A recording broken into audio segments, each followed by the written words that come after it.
In today's video, I'm going to teach you how to add hanging indents in Google Docs in just a few minutes. Whether you're a student writing a paper or a professional creating a report, this simple step-by-step guide will get you there.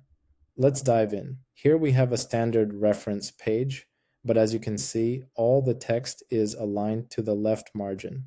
For many citation styles, like APA or MLA, you need to apply a hanging indent. This means the first line of each citation stays at the left margin, while the subsequent lines are indented. Let's walk through how to apply this formatting to the entire list at once. First, you need to select all the text you want to format. You can click at the beginning of the text and drag your mouse down to the end of the list, just like this. Make sure every citation you want to format is highlighted in blue. For longer documents, a quicker way to do this is to click anywhere in the text and use the keyboard shortcut Ctrl+A on Windows or Command+A on a Mac to select everything.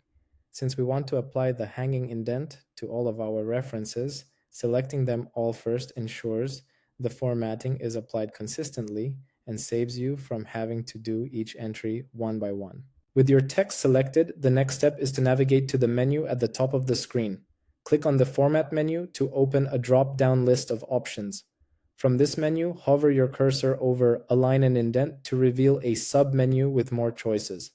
This is where you can control paragraph alignment and indentation.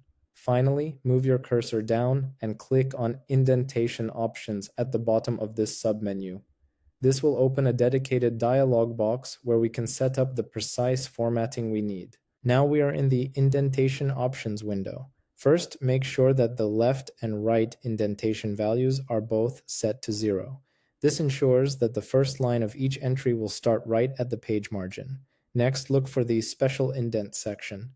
Click the drop-down menu that currently says None. You will see three options: None, First Line, and Hanging. A first line indent is the standard paragraph style, but we want the opposite. Select Hanging from the list. Once you select Hanging, Google Docs automatically populates the indentation amount to 0.5 inches, which is the standard for most style guides. If it's different or blank, you can type 0.5 into the box yourself. With Hanging selected and the value set to 0.5, click the blue Apply button to confirm your changes. And there you have it. As you can see, the entire reference list has been instantly reformatted. Each entry now has a proper hanging indent, with the first line on the left margin and all subsequent lines indented by half an inch. This gives your bibliography a clean, professional, and properly formatted appearance. You've successfully added hanging indents to your reference list in Google Docs. Thanks for watching, and if you found this guide helpful, don't forget to like and subscribe for more tutorials.